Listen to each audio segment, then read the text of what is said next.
The story begins as we see that a half-naked masked man just defeated a monster. A creepy girl that probably had a few too many energy drinks watched nearby and celebrates that the Dark Lord was defeated. The luchador-looking guy proudly watches as the beast vanishes and the sun emerges from behind the clouds. His name is Sunraku, and the weird girl once again praises the warrior. She points out how it's been a long hard journey, and Sunraku couldn't agree more. Sunraku then surprisingly takes to the sky and exclaims that it's time for Faeria to go with the Dark Lord. He then does her a huge favor by rearranging her hideous face with his foot and tells her that she's the real menace in this world. We see that Sunraku was actually in a game. He proudly proclaims that he finally beat it and also managed to get revenge for everything that Gargoyle put him through. In this world, display-based games are considered retro and fully immersive VR games have become the norm. Beneath the small number of works of significance lies a massive pile of releases whose games designs don't live up to their improved graphics technology. These games are known as trash games, although most people rightfully despise trash games. There are those who gleefully seek them out, and these people are called freaks. Our protagonist named Rakuro is one of these freaks, and he proclaims that rumors were true and the game he just played was a giant pile of garbage. Rakuro compares the feeling he gets from beating a trash game to how a convict feels when finishing up her prison sentence. This psycho then wonders what trash game he will try next, and we learn that he is known as the Trash Game Hunter. When he heads downstairs, we learn that his mom is kind of a weirdo too, as Rakuro tells her that one of her butterflies got out. At school, some random girl stalks Rakuro and practices what she plans to say to him. She decides to ask about video games and waits for the perfect moment, but some other kid beats her to it. At a game shop, the owner named Mana Iwamaki hopes that summer vacation will help bring her more business. Rakuro's stalker named Rei Saiga arrives at the shop. Mana knows exactly why she is there, but tells Rei that Rakuro isn't there today. Rei is too shy to admit to it, but Mana points out how nice it must be to be young and in love. Mana explains that Rakuro has been busy trying to crack an extra special trash game, so he hasn't been there in a while. She shows her the game called Faeria Chronicle Online. It states that it's a legendary trash game. All the allies in the game have terrible AI, enemy attack patterns don't make any sense, and there are an absurd number of bugs in the code. The game is also extremely hard. Serious skills are needed even just to beat the first boss, so it has caused tons of players to rage out of control, throwing their headsets like lunatic degenerates. On top of all that, she has also heard that players have to fight the final boss and board shorts and a mask. Just then Rakuro arrives looking for any new trash games that might have come out. He makes his way to the counter, and we learn that Rei is an absolute coward as she instantly disappears. Mana is shocked to see him there, and Rakuro proudly announces that he beat Faeria Chronicle Online.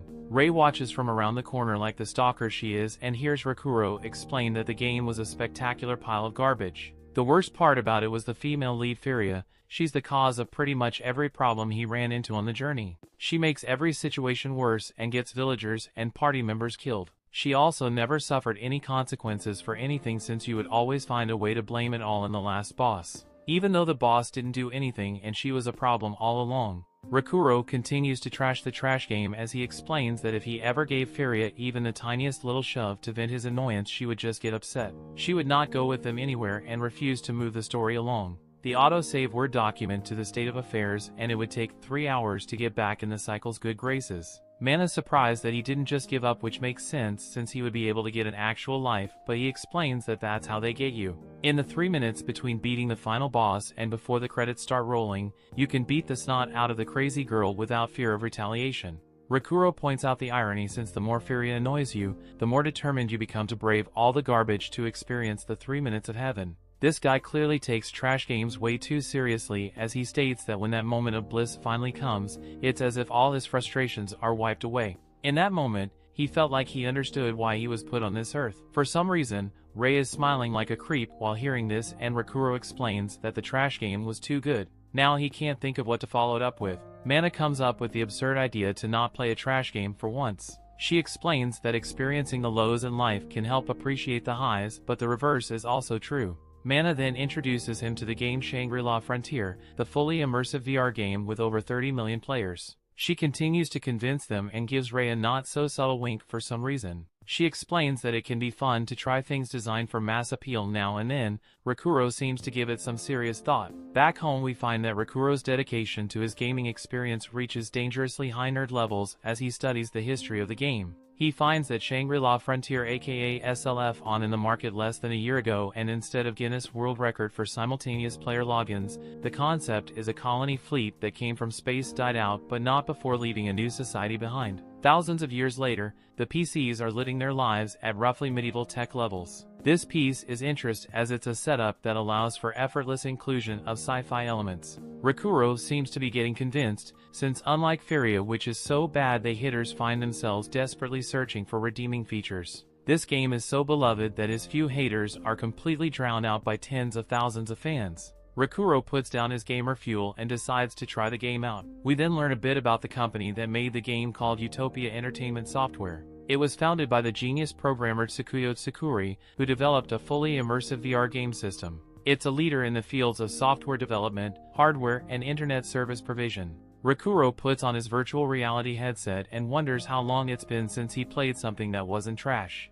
The game begins with character creation and Rakuro amazed by how many options there are for classes. He chooses a twin-blade mercenary for its flexibility and then moves on to origin. He reads that wanderers build defense slowly but get bonuses to luck. Luck affects critical chance and item drop rate, so he decides to go with that. Things begin to get really exciting when he finds how many options there are to character customization, as it allows him to even change race and body type. He makes some really strange noises as he gets a bit too excited, and he reminds himself to calm down. Rakuro realizes that he has been so poisoned by trash games that he is now getting blown away by silly small stuff. Seemingly forgetting about what he just said, Rakuro excitedly states that it's time to go hardcore on character design for the first time in forever. We then surprisingly see that his finished character design looks a bit strange, but it at least saves us the pain of having to look at his ugly face. He is not to be mistaken as a half-naked furry, since he actually has a very good reason for doing this. We learn that his playstyle consists of ignoring armor in favor of getting the best weapons possible.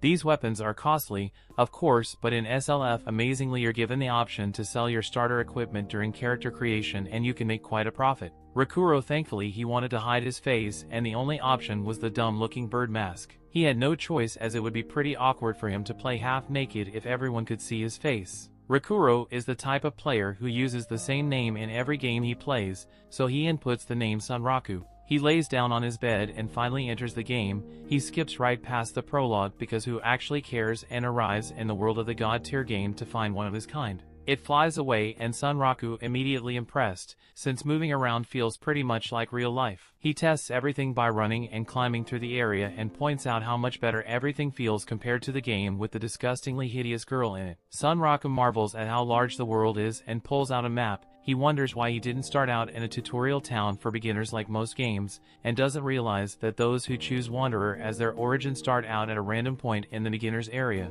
He decides to head to the starting town, but once again admires how good the controls feel. He checks his stats and acknowledges that his low defense is because of his half-nakedness, but hopes that his high luck stat will make up for it. Just then he's surprised to be attacked so soon as he encounters a goblin. Sunraku refuses to be a half-naked coward and decides that it's time to see what the game's combat engine is made of. The brave little goblin initiates the fight, but probably regrets all his life decisions as Sunraku uses a powerful attack to slice him in half. Sunraku impresses himself, but acknowledges that that goblin was just a scrub enemy in the intro. It does level him up though, and he sees that this axe can be dual-wielded. Something moves and some bushes nearby, and Sunraku thinks about how there's a lot to learn in the game, like monster weaknesses, patterns, and item drops. He states that whether it's a trash game or god tier game, everyone gets the feeling he's getting now. The elation of diving headfirst into a new world, it's something that can't be found in real life. His enemy finally emerges from the bushes and just barely misses his attack on Sunraku.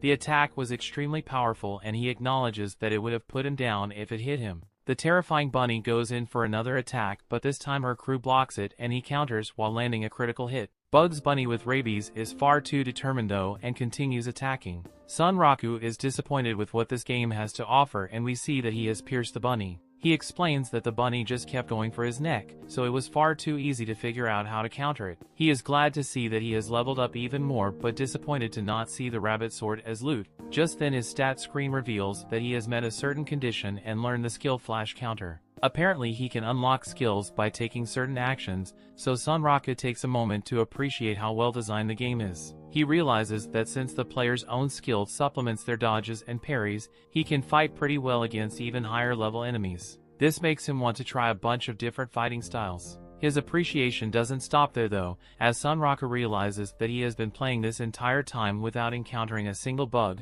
We then watch all the previous bugs he had to deal with, such as the hitbox bug, the clipping bug, and the infamous invisibility bug. He expresses excitement as he wasn't sure if he could enjoy a bug-free game after all this time, but it's sure now that he can really have a good time with it. Sunraku heads out in search of another rabies bunny but suffer a moment to completely destroy an ogre. He levels up again and decides that he should probably allocate his stat points. He wishes that the Vorpal bunny would spawn more often but realizes that it must be a rare enemy. He still managed to kill 50 of them and get his sweet-looking dual swords. He also learned some new skills but states that only one of them is worth using. Sunraku decides to move forward though, since he's not going to gain any more levels with the scrub tier monsters around there. He has strayed too far away from the starter town but sees that he's close to another town aptly named Second Ill. He makes his way there but sees there a snake with ponytails is blocking a bridge. Sunraku, relieved to finally have a real challenge, and prepares to fight to stylish serpent. Don't let the poor hair design fool you. This piece is actually very powerful as it is the area boss that is meant to be fought by a party.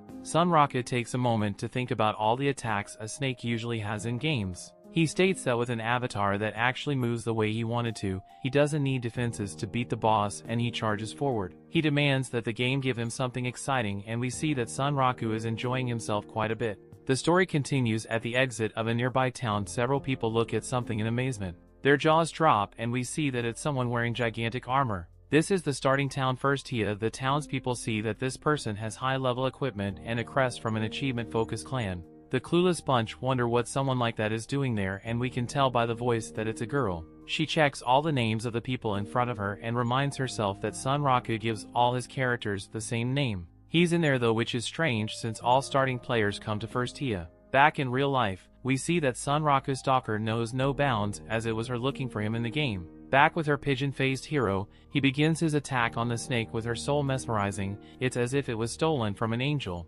Sunraku decides to watch its patterns and dodges a few of its attacks. The genius gamer determines that it's still a boss for beginners. Its movements are easy to read and it won't have any instant kill moves. The glass cannon realizes that he can beat this thing without taking a hit, since even one hit would kill him anyway. Sunraku masterfully dodges another attack but his weapon shatters. He knew its their ability was getting low but can't believe it just broke on the first hit. He sees that Princess Ponytails has tough scales and decides that it's time to try out his sweet blood blades. Sunraku goes in for an attack while quipping that he's going to make snake fillets, but is surprised by some purple stuff spewed out by the ponytail python. His first thought is that it might be poop, but a display reveals that it's poison and he will take damage every 10 seconds. Featherface realizes that he might have underestimated the snake and its beautiful flowing head of hair. Our god of trash games tells us Snake that he has beaten trash cans with mechanics way cheaper than this, and a little poop flinging won't be enough to get him down. Sunraku thinks about how the poison deals some 1 damage every 10 seconds, which means he has about 4 minutes left, so he will need a reliable way to land critical if he wants to beat it. Our Birdman uses his bird brain to determine that criticals in this game don't trigger at random. They seem to trigger when an attack is landed in an ideal way or when an enemy is hit in the weak point. The snake isn't just fashionable, its body is covered in super tough scales, so he concludes that its weak point has to be its head. The snake, super protective of its stylish hair, blocks his attack, making Sunraku realize that landing an attack on its head won't be easy. Instead, he decides to make his own weak point and uses the move Screw Pierce to pierce its body. He continues to attack the hole he made, and this absolute god gamer states that the defensive properties of a wounded section change, allowing criticals to trigger there. The snake dramatically screams in pain with this beautiful head of hair flowing through the wind like it's in a shampoo commercial. Sunraku hacks away as his time is running out, but he has no clue how much HP the snake has and isn't sure if he will make it. He is pushed back, and Sunraku now realizes that beating trash games online made him pretty cocky. When he initially entered this mass appeal game for casuals, this cocky peacock thought that he would be able to know his things easily and wouldn't have to use recovery items. He was just being arrogant though, and the state consumes him. Sunraku isn't done yet and uses his flash counter move. Sunraku takes the upper hand by grabbing onto a lock of its hair that is so beautiful it rivals that of a unicorn's tail. One last piercing screw to its face causes its head to explode, and we say goodbye to the hair salon loving serpent. Sunraku couldn't be happier as he levels up after defeating the old poop snake. His look is good enough to fetch a good price, but he notices that his health is still dropping. He has no time to distribute his attribution points and just dumps it all into stamina and agility. The bird starts to fly back to town to buy an antidote but realizes he doesn't know where the shops are and is certain he won't make it in time. He can't even register his respawn point since he doesn't know where the ends are yet, but he has no choice but to run as fast as he can like he's on a wild goose chase. At the time, we see that a guy named Reiji is ecstatic that after 3 months of trying, he finally got the girl he's crushing on to start playing as a left with him. Her name is Mia. This Romeo has maneuvered himself into the role of the advice-giving veteran and won't let this chance pass him by. Unfortunately, his intimate encounter is interrupted by a raging lunatic and Mia thinks that it's a monster. Reiji points out that it has a name, so it must be a player. This crazy girl thinks she should kill it anyway, but Reiji points out that killing other players puts the skull in front of your name.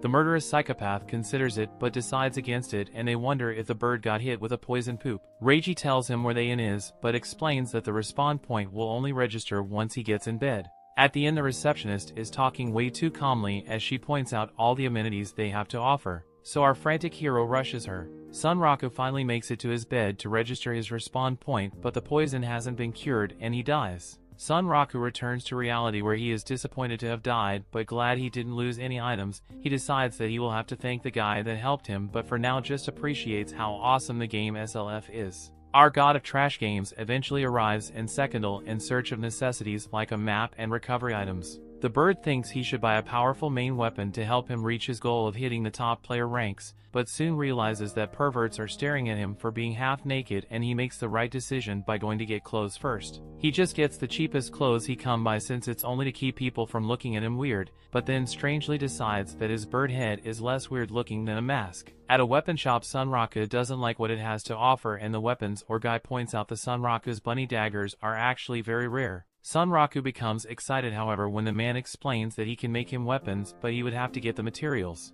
Our little pigeon wastes no time and Inslee has Swan area with plenty of ore. However, he gets his feathers all flustered as he just ends up mining stone after stone. He is frustrated since he has been swinging his pickaxe for at least 30 minutes but only has 2 of the 6 pieces of ore he needs. As if he didn't have enough to worry about with all the mud and heavy pickaxe, an annoying frog appears to do what frogs do. This poor frog messed with the wrong bird. This little frog swims in the mud like it thinks it's swimming in the Olympics, and it has its innocent little heart set on first place. Sunraku thought they could coexist since it wasn't that dangerous, but determined that the frog clearly wants to be turned into materials, his attack knocks the innocent little frog back, so he goes in to finish it off. He knows that the frog has slash resistance since his suit is made from its skin, and decides that he can only use bludgeoning piercing attacks. His ex is perfect for this, but his father's got all ruffled again when he realizes that the marsh's mud slows down a player's movement significantly. The poor little frog meets its demise at the hands of her beak-faced hero, but it was so easy for him that it didn't even cheer him up. Sunraku notices that more new players have been showing up lately because of summer break and determines that he must beat everyone to the race for materials. Afterwards, Sunraku, amazed, is the shop owner with all his ore. He's told that one of the pieces is really special and has 2 blades made from it. After some time they are ready and he finds out that they are god-tier weapons. This very helpful blacksmith states that doing something called raising a weapon is very important. Raising turns out to just mean upgrading, but it's a term used by blacksmiths that take their job way too seriously and think of the weapons they make as their children. Sunraku can think about is how the blacksmith is an NPC, but its speech and mannerisms are amazing. The NPC tells them not to leave town in armor like he is while it's dark, since nocturnal animals are dangerous. Little does he know our crazy bird friend is up to the challenge and plans to use those dangerous nocturnal animals to break in his new weapons and pal up some more levels. Back at the bridge we see that the snake has risen from the ashes like a phoenix with its hair more dazzling than 1,000 suns. Unfortunately, it is met by a powerful attack from Rei, who continues her search for Sunraku. This stalker detectives search the entire beginner's area for him but determine that he must have defeated the snake without stopping by town and is now in Secondia. She wonders if a new player could really accomplish such a thing but is confident that if anyone could it would be Sunraku. Elsewhere, our better-loving birdie fights Gollum from the Lord of the Rings and he goes over everything he has learned. First, monster spawns change based on if it's day or night. Most nocturnal monsters are aggressive and dangerous, as a weapon seller said that has helped him to make progress leveling up and to learn some new skills. However, this particular little beast seems a little too powerful. This one's movement and attacks are on a whole other level from the forest goblins. It's got lots of HP and incorporates feints into his fighting style like it's been doing it all its life, like it's fighting for Freedom Ring. Just then the little goblin that's not a crazy sounding battle cry and calls all its little goblin buddies. As if fighting one wasn't bad enough, now he has to face several, and he determined that he would have to run at full speed just to have a chance of getting away. However, just then Sunraku snaps himself out of that mentality and reminds himself that he's enjoying himself far too much to just run away. Sunraku may be a bird, but he is no chicken and takes on the challenge as he defeats the annoying little goblins. Sunraku thinks about how he has just been having a lot of fun this entire time and telling himself that God tier games are pretty neat. However, this game has much more to offer. It is in this very moment as a gigantic ferocious monster appears. The Sunraku encountered the true Shangri-La frontier. Sunraku can't believe his eyes as he learns that it's a unique monster, and he braces himself for the fight of his life. The story continues. The time is currently early in the morning in the real world, and we get to see Rei's room where she is secretly in love with her Rakuro aka Sunraku. As we pass by the teddy bear in her room, we see that she is still playing Shangri-La Frontier, probably still looking to find Sunraku in the endgame world. That actually seems to be the case as the scene shifts to show the Shangri-La Frontier world, where Rei is investigating two players about some Sunraku's whereabouts.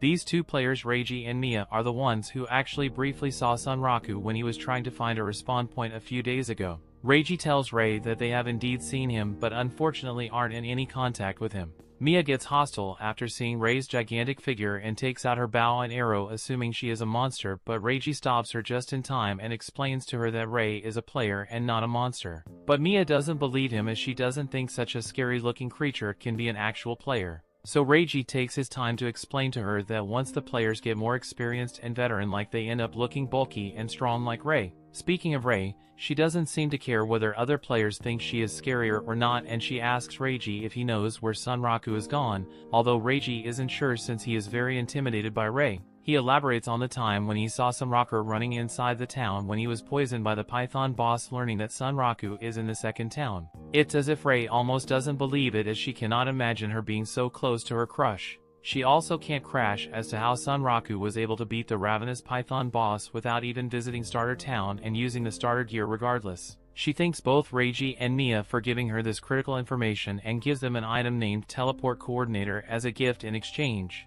Now that the formalities are done, Rei takes her leave in a hurry and leaps away from there literally at the speed of light. After she goes out of sight, Mia asks Reiji if he has any clue who she is. According to what Reiji knows, he recognized the emblem on Rei's cape, and that emblem belongs to a clan or a guild that focuses on fighting a unique monster like kicking the Night Slayer. Apparently, unique monsters are a special class of monsters with both a name and a title. Most monsters, when beaten, are captured, respawned after a certain time passes, but in the case of unique monsters, there is only one of each in the whole Shangri-La Frontier world. According to some speculations, there are 7 unique monsters in Shangri-La Frontier, and much information is not known about them. For each of these unique monsters, who are also known as colossi because of their colossal shape and size, the top players have formed clans focused on taking them out, and Rei, a member of one of these 7 clans, is the one who focuses on the colossi Lycagon. Speaking of Lycagon, our main character has conveniently run into that same colossi and is probably about to die his worst death in a game while he is getting his butt kicked. Reiji elaborates more about the unique monsters to Mia,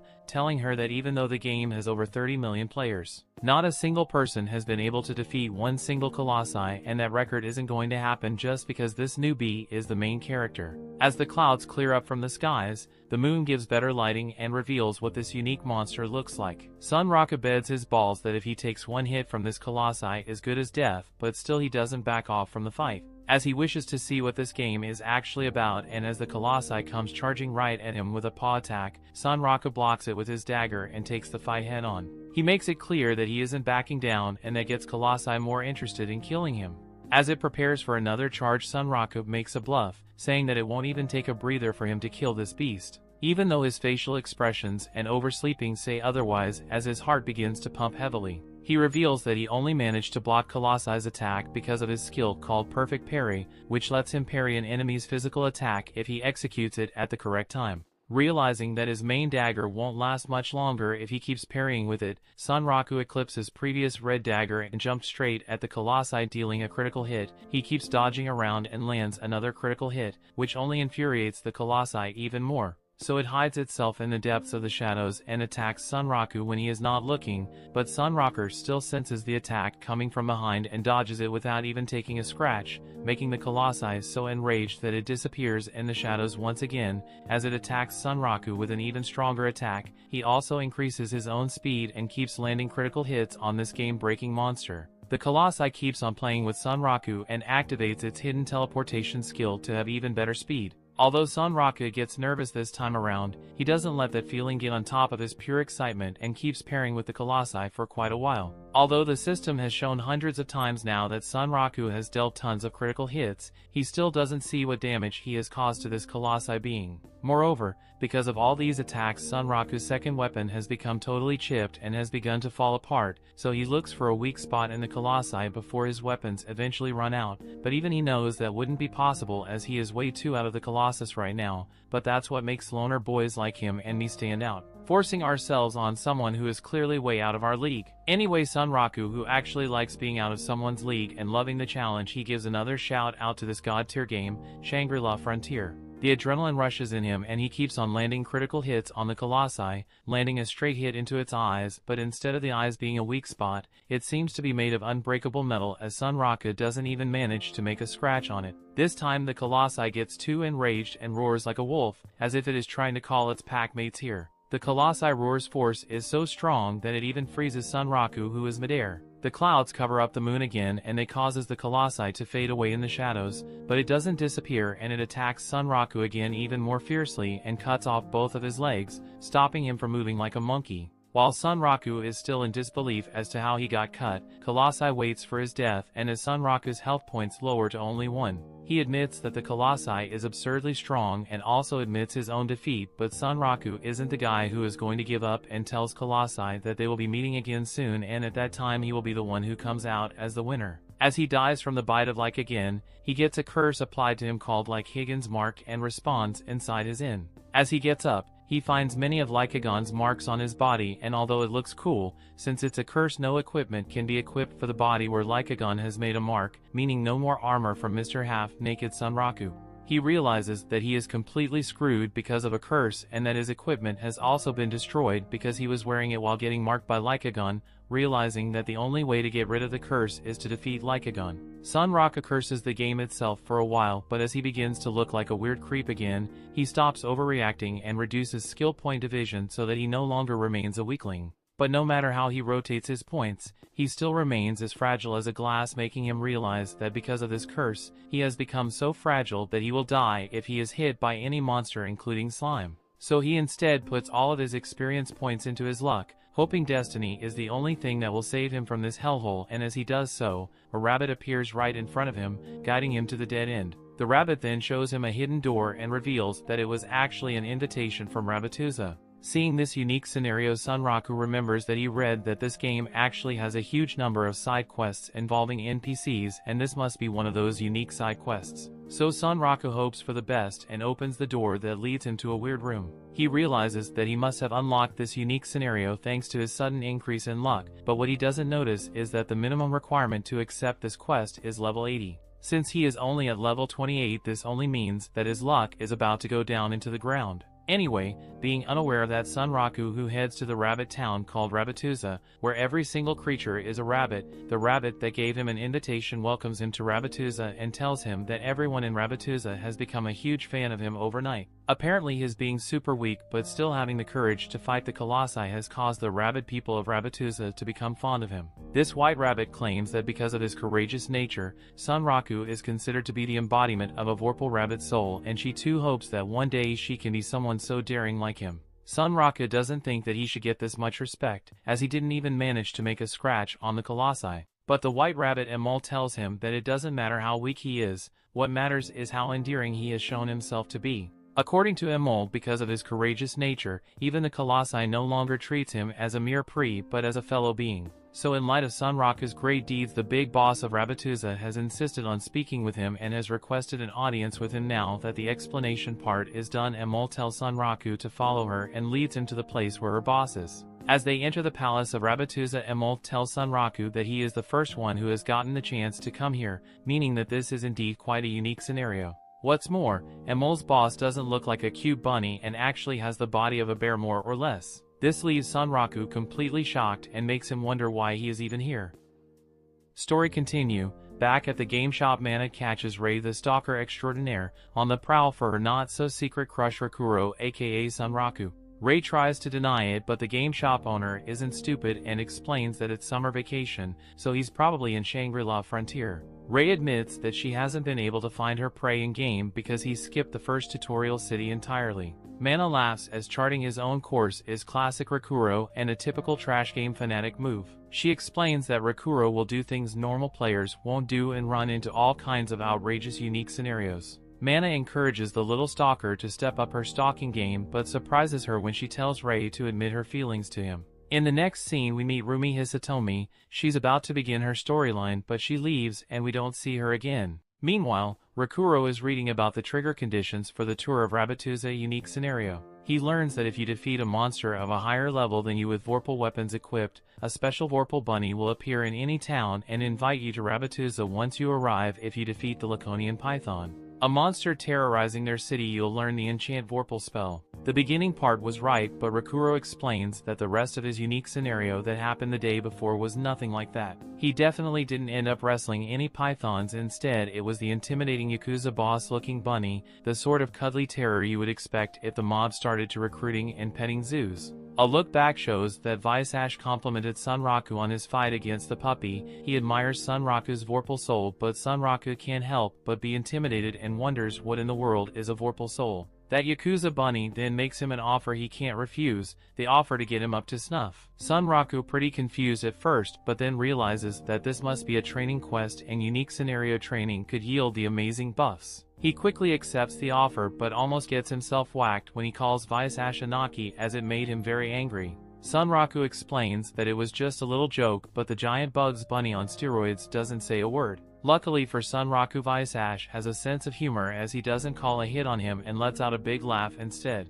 He acknowledges Sunraku as his underling and asks him to call him Vash. This is a privilege only given to those with potential, and Sunraku accepts as he thinks about how he is glad that they see Yakuza Bunny didn't have him swimming with the fishes. Vash tells them more than excited Emol that he will leave her curl in his hands, which of course the weird little bunny loves, and he promised to work super hard. Emol excited to take Sunraku on a tour of the palace, but Sunraku explains that he needs a break after a long playing session, but instead he thinks about how he also wants to look up more about unique scenarios and unique monsters. Sunraku glad to hear that he can register his respawn point there, and Emol offers to take care of it. Vash remembers that he forgot one thing and puts a Vorpal soul collar on Sunraku. Sunraku is shocked to find that the collar gains 2.5 times the stat points when leveling up, but will only receive half the experience. He instantly tries to take it off, but Vash explains that it's no use. He won't allow Sunraku to take it off since extraordinary hardship is necessary for the weak to grow strong.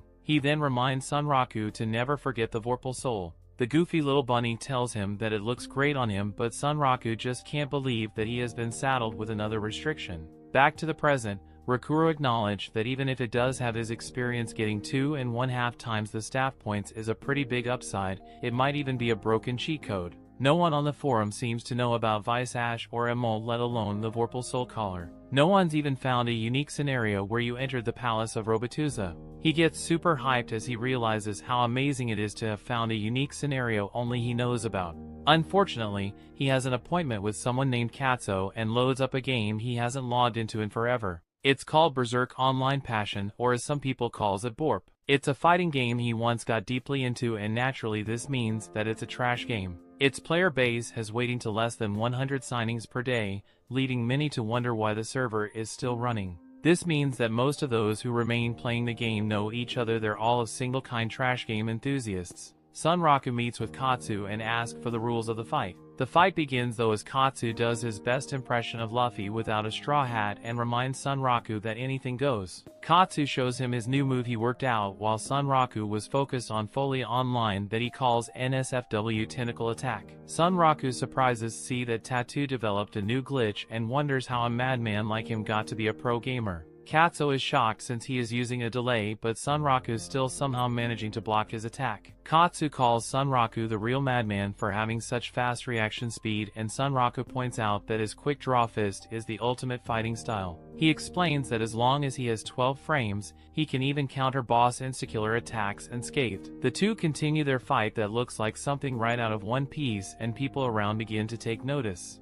Though Borp is considered a trash game, their fight perfectly demonstrates the reason for Borp's niche appeal, and that is that any bug goes. Their Gatling gun punching continues, and Sunraku celebrates when he breaks off one of Katsuo's fists. Unfortunately, this ends up being bad for him as that fist ends up ending the fight. Sunraku can't believe that the after-image fist textures were part of the hitbox, and he has announced the loser. Still, Sunraku thanks Katsu, as he has only been fighting NPCs recently and needed a good PvP. Katsu hoped that Sunraku was telling a bad joke when he learned that he was playing SLF, but Sunraku takes no shame in admitting that he is actually really into it. His little friend still doesn't understand, so Sunraku explains SLF has crazy strong monsters called the Seven Colossi. They are so rare that the entire player base has only managed to get the names of 4 of them. No one has ever beaten a single one of them since the game started. Sunraku reveals that he found one of these beasts and it wasted him. With that, Katsuo was convinced and he decides that he might to give SLF a try. Hearing Sunraku talk about it has piqued his interest, and he admits that none of his IRL friends played Borp anyway.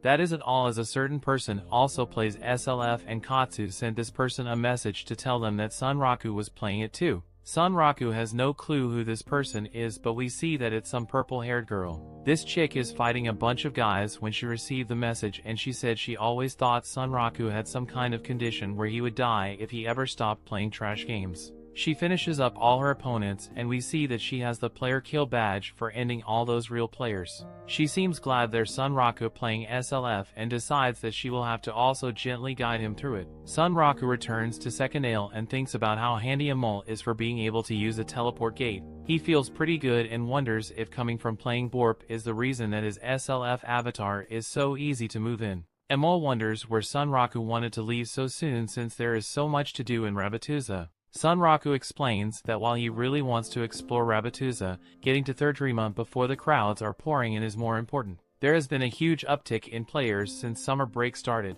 The forums report that the Star Town First Tia is packed to the gills with new players. Sekanale won't be far behind, which means there are going to be logjams at facilities and fights over monsters and mining spots. Also, Third Rima is a pretty big city, so if he's going to go all out in the Rabbituza unique scenario, then he would like to do it from a big city with plenty of breathing room. Amol completely agrees, but Sunraku to hear that Amol hilariously didn't understand a single thing.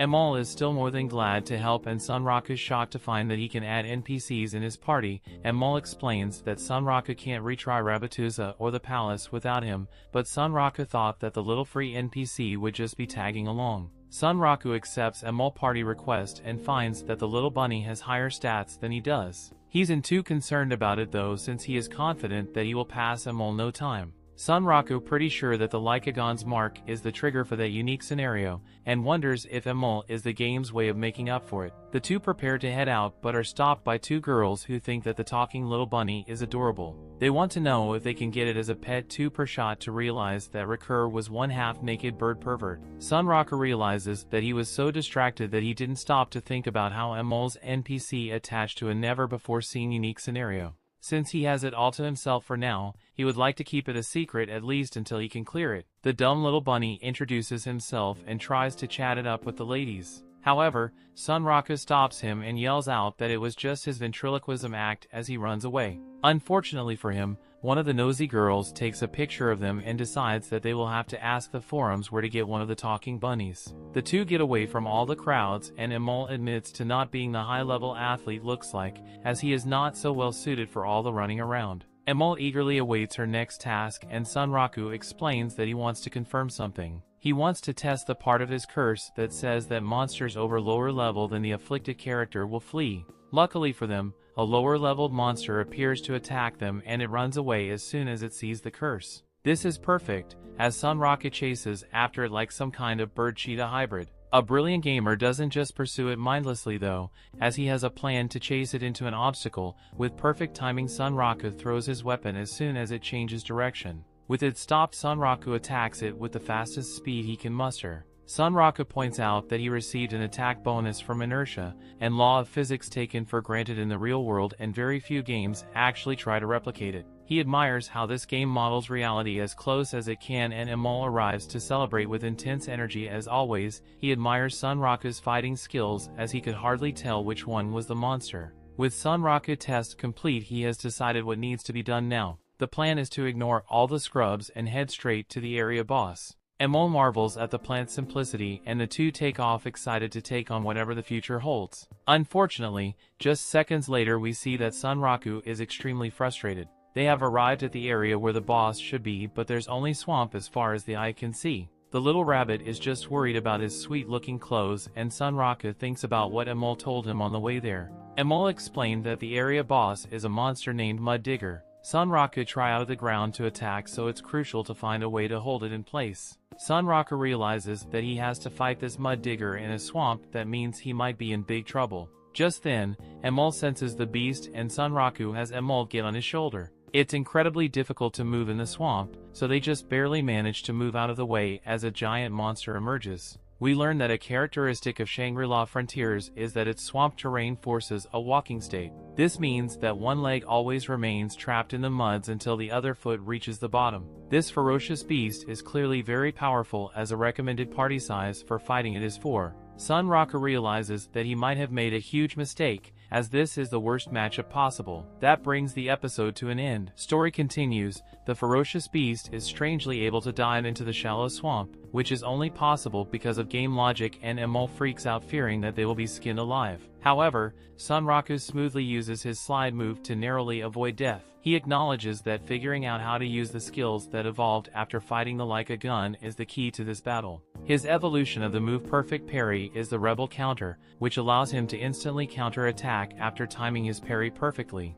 Emol is pressed, but Sunraku isn't satisfied since he is pretty much just evading damage. Both skills he just used have 10-second recast times, and he has no other way to avoid damage in the meantime. The beast gives him no breaks, but luckily his little bunny friend comes in clutch with an impressive attack. Emol explains that it was just a bit of magic, and Sunraku realizes that he has been so focused on soloing this game that he completely forgot he had a partner this time. Sunraku knows he can't waste this opportunity, so he uses an ability that grants a temporary bonus to attack power and agility. Unfortunately, trying to move quickly in the swamp sucks big time. The beast recovers, but this caused Sunraku the opportunity to use the evolution of his Screw Pierce attack called Spiral Edge. Another ability gets them in a more advantageous position, and Sunraku does a balancing act, only possible because of his experience in trash games that have terrible platforming. He has his little bunny friend prepare an attack, and there's the ferocious beast to eat him. It tries to, but 10 seconds have passed already, and he uses Repel Counter to avoid it. Emol follows that up with a powerful attack, and we see just how much of a glass cannon Sunraku is, as a tiny bit of fall damage takes a large portion of his health. Sunraku praises his free teammate, but she is just concerned about her sweet threads. Sunraku is confident that the beast must be pretty hurt, but he was shocked when it's nowhere to be found. Meanwhile, the ground begins to shake, and Sunraku feels like his feet are being sucked down. They realize that the shark whale thing is preparing to rocket out of the ground for an attack, and Sunraku doesn't even hesitate to save his little friend. Sunraku is surprised to have been thrown into the air, since it wasn't an insta-kill attack and in fact barely did any damage. We learn that the Mud Digger is most noteworthy for its special move set that activates after its HP reaches a certain threshold. After holding a player in place with the vibrating swamp, it randomly runs one of them in the air with its nose. If a player challenges it alone, not only will it hit them with this attack every single time as long as they remain in the swamp, but it will shave down all their HP through fall damage. Hence its nickname, the Solo Killer.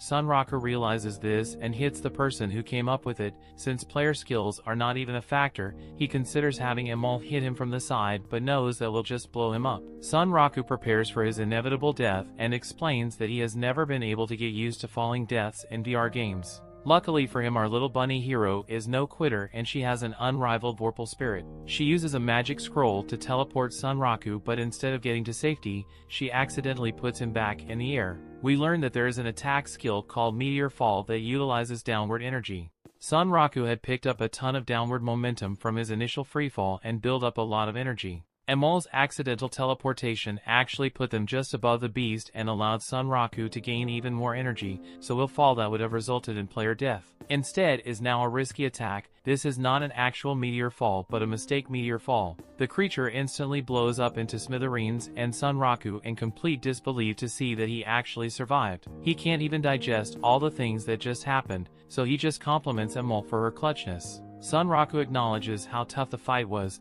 comparing it to when he fought the like again, but this time they were the survivors. Afterward, Emol shocked to see Birdhead shove a bunch of healing herbs down his throat, and Sunraku points out that it's the only way anything can reach his mouth because of his giant beak. Sunraku can only think about how Emol was way stronger than he expected. She ended up carrying him, so he feels pretty bad for being so cocky before. Emol can only think about how Sunraku will be staying in Rabbituza full-time once they reach the big city. The only problem is that Emol, as seen, will draw a lot of attention like last time, and they might even get jumped. They need to think of a way to hide her, so our little bunny determines that she must use something she hasn't in a long time. She reveals her mysterious Vorpal bracelet, the secret treasure of the verbal bunnies. The secret of Little Bunny asks her human counterpart to keep it a secret and shockingly transforms into a human. Sunraku's speechless and is upset as he begins to realize that Japan's so-called flagship god-tier game is starting to look like some kind of harem game with a bunny girl. The transformation is pretty exhausting for the little rabbit though, so she can only hold it for 4 or 5 minutes at a time in her current state.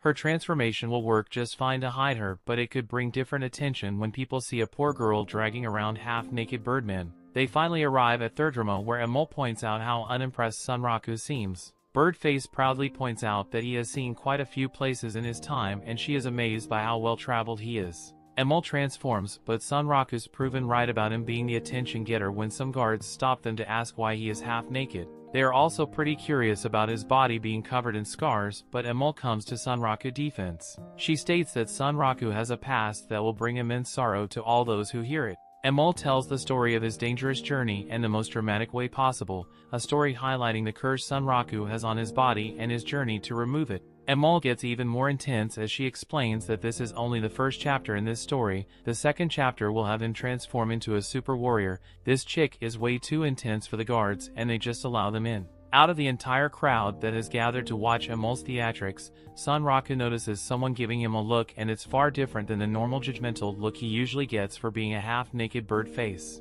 Before they can enter the city, a girl urgently stops Sunraku as she recognizes him. Sunraku has no clue who this frantic girl is, but we see what happened after those girls in Secondale took their picture. The girls posted the picture on a forum and asked if anyone knew how to befriend the adorable bunny.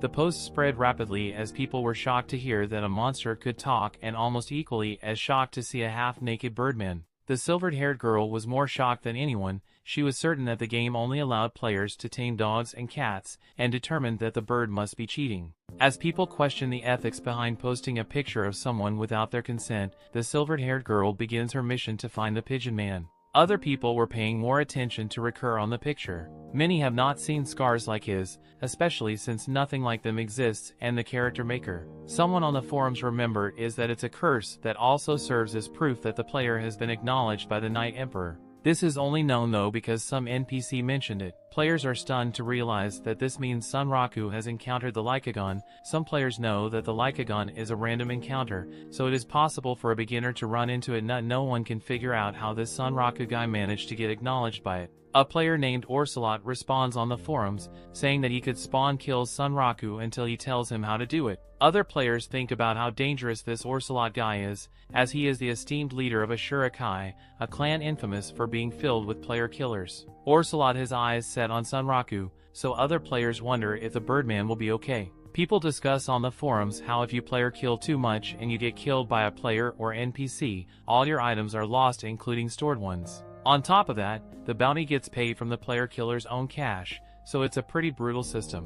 One red-headed lady is particularly intrigued by Sunraku and leaves a message on the forums with the hopes of him reading it. She tells him to speak to any player wearing the emblem of a wolf and a sword, as she would love to meet and talk with him. She expresses sorrow for him having so much of his information leaked, but explains that her Seiger clan can help protect him. Other players can see that several clans are showing interest in the now famous Sunraku and point out how he is being treated like an event boss. The crazy silver-haired girl is the first to find him though, and she just wants to know how to tame a Vorpal bunny. While news of him has spread rapidly, this is Sunraku's first time hearing about it. He realizes it must have been from Second Ale, but there's no way he's spilling the beans on the Vorpal Bunny unique scenario. Just then, their conversation is interrupted by a surprise attack. The attacker says that it's not nice to keep things to himself and everyone should share in the fun. This girl shocks for Sunraku when she calls him Revolutionary Knight Sunraku. Sunraku seems to know her as he states that the Great Pencil Knight has finally shown her face. This girl doesn't like how he is talking to a self-proclaimed beauty like herself and explains to him that in this game she is not Pencil Knight. She shockingly removes her mask and tells him to refer to her as Arthur Pensilgan. Sunraku is stunned to see that she is not only level 99 but she also has the skull badge for being a player killer. Story continues. Sunraku refers to this person as his friend and trash gamer Hood. A flashback shows some guys robbing a shop in a game called Unite Rounds. These fools thought they were scot-free, but our boy Sunraku found them and robbed the robbers. The players affectionately called this trash game a post-apocalyptic looting simulator. The game was originally meant to simulate a kingdom on the verge of collapse, with players assuming the role of knights who protected from attacking monsters, a co-op MMOVR game. However, because of truly garbage game design that prioritized faithfulness to the concept, the drop rates were unreasonably low. Only a few players would ever dare to play this game the right way. Even the beginner's quest required 12 hours of coming through open fields to complete, and the player's eyes, this only left them with one option: steal what they need. Game rats weren't willing to spend hours picking through grass for low-level items when they could just raid an NPC store or steal them from a player who did. That eventually proved to be the winning move in Unite Rounds. In an environment where outrage is everywhere and every person you saw was an enemy, a lone figure arose filled by violence to take control of the kingdom, and that person was the Great Pencil Knight. One day Sunraku was looting corpses and cats who tried to point out that the game was supposed to be about defending the kingdom from monsters. However, Sunraku explained that the game is now really about defeating the big bad Pencil Knight. Pencil Knight was nothing like the final boss built into the game story. She would intentionally abuse players who she didn't allow into her ranks and instigate her victims to prevent them from giving up on the game. At this time, the game of Unite Rounds was completely at the mercy of one player, the one known as the Dystopian Empress. Sunraku cast on plan to assassinate her, and she is shocked to see them and realize that a rebel army was used as a distraction. Our boys are pretty confident to have gotten this far and tell her that she should have set some more effective traps. The ones she said were so easy that they broke them on the first try. This is their first time meeting, but the Empress is impressed and plans to remember their names. The Pencil Knight is pretty annoyed by Sunraku's smirk, and she wonders if they can really defeat her to become the Revolutionary Knight. Back to the present, Sunraku thinks about how in Unite Rounds they fought each other to a draw, with both of them dying in the end. However, in this game there's a huge level gap between them. Pensilgan instantly initiates the fight and tells Sunraku that she took the penalty and came all the way from Faeria to play or kill him, so he shouldn't be ashamed if he feels like crying because of how flattered he is. Pensilgan is not only a good trash talker, she's a dangerous fighter also, as Sunraku must block daggers that he predicts are poisonous. She knows that Sunraku just beat the Mud Digger and assumes that he's around level 30, so she compliments him on his impressive dodging skills. However, referral credits the Godger game for making all his moves come nice and smooth. The crazy silver-haired girl is shocked while watching the fight when she realizes that Pensilgan is second in command of that one-player killer clan Ashurakai. She is known as the Giant Killer. Pensilgan explains that she got the nickname from constantly focusing on ambushing higher-level players. Unfortunately, the devs need a ruthless strategy, so it's been a lot harder for her recently. Sunraku is quick to point out how she was the giant in the last game, and the two have a good laugh about the irony. The lighthearted moment doesn't last long though, as Pensilgan continues attacking and calls our bird-headed hero a bird brain, and Mole realizes something while watching but doesn't say anything and just freaks out in the background. As Pensilgan continues her relentless attack, she reveals that she didn't just find him for personal reasons. The leader of her clan, Ashurakai, has her to deliver a message. The leader wants Sunraku to make the information of the unique scenario public, otherwise he will have a target on his back until he does. Our boy does not like being threatened. He thinks this leader of her sounds like a dummy, and Pensilgan actually agrees. Sunraku does his best to fight back, but he knows that there's far too much of a gap in their levels and equipment. However, he has realized something. Sunraku points out that it seems like Pensilgan is trying pretty hard to keep him away from the gate. He is also certain that she timed that first attack of her is to prevent him from entering the city. He determines that it must be hard for a player killer to do their thing in a highly populated town, and she reveals that she would certainly prefer to avoid it. None of the talking really matters to her though, since she is certain that he won't be making it to the gate alive anyway. Just then we see Emol freaking out about this whole time as her bunny tail reappears and she can't hold it in any longer. She will soon transform back to a Vorpal bunny, but she has no way of telling Sunraku without anyone finding out. The chaos is mounting as the crazy silver-haired girl decides to ask for Curl's companion, but how to get the Vorpal bunny pet. She's surprised to see that Emol wearing bunny accessories, but even more shocked when Emol transforms into the Vorpal bunny she had been desperately searching for like a maniac. Sunraku notices and points out how this is the worst possible moment for this to happen. Pensilgan refuses to be ignored but is shocked, and Sunraku uses his repel counter move. He knocks her back with rage since he knows that she has been holding back, and calls Emol to his side. Our boy catches his little bunny companion, and Silverhair wishes she could at least get a selfie with the little fur ball. Sunraku explains that he will think about it if he survives his plan, and makes a mad dash towards the gate. Pensilgan is certain that Sunraku has no chance in beating her in a foot race, but is shocked when Silverhair stops her. Silverhair explains that she couldn't care less about Bird Phase, but a Pensilgan is going to put the sweet little bunny in danger, then she will slay Pensilgan in a heartbeat. Sunraku couldn't be happier, as this is what he hoped would happen. He realized that the girl named Animalia was obsessed with his furry companion, and he knew she would put herself in harm's way for her. He praises Emol for being a great mascot, as not all he has to do is get into town. Emol will make him a teleport gate to Rabbituza, and no one should be able to track him there. Sunraku's plan runs into a huge problem though, as Pensilgan explains that she never said she came there alone. Sunraku was met by a group of tough-looking players from Pensilgan's clan. They all hate the idea of having to pick a lower-level player, but they must do it, as if you're getting player killed themselves by Pensilgan if they don't. Pensilgan realizes that Animalia is the keeper of SF Zoo, a monster documenter clan with no interest in other players, and she thanks Sunraku for giving her this opportunity. Sunraku isn't even listening though, as he has his hands full trying to keep from being ended by the group. Animalia shows that she isn't just some crazy animal lover, and Alicia is a powerful spell. Unfortunately, Pensilgan consumes the attack and fires it right back at Animalia. The Pensilgan is pretty impressed, but all the status debuffs on Animalia has acquired, and Animalia is shocked because Pensilgan was able to reflect all the curses in her attack. Pensilgan reveals the amazing item that allowed her to do this, the Karmic Straw Doll. Pensilgan knows she would have been in big trouble without it and curses the thing.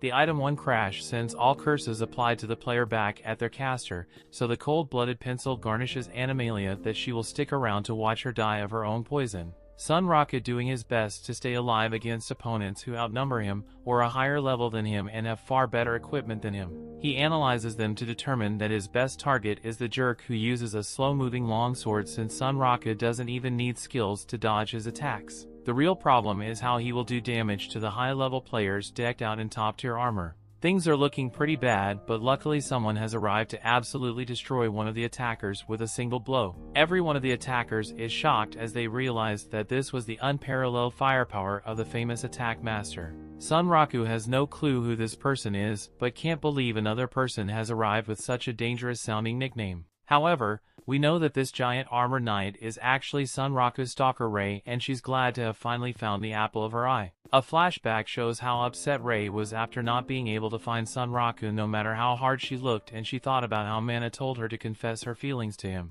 She thought about how Sunraku always played games that were so unusual and difficult. They were always too hard for her to play, so she could never find a game that she could play with him. However, that all changed with that SLF. Sunraku is finally playing it, so she refused to let her opportunity get away. When she returned to the game, she found that a message was waiting for her. It was another member of her guild, Seeger, that is also her sister. The message revealed Sunraku's location and asked for it to get into contact with him. This was Rei's first real chance to find him, so she wasted no time in rushing to him. The message also revealed that there were a number of clans already arranging to make contact with him, and the dangers of a Shurikai was among them. Rei saw him deep in battle and realized that it was a great opportunity that she would never have again. If she could save him from the Pikers, she would have a natural end to talk to him. This drove her more than anything because she's crushing on him pretty hard and knew that this could someday lead to them talking in real life. That is when she made her explosive entrance, and Pensilgan could instantly tell that things were getting intense.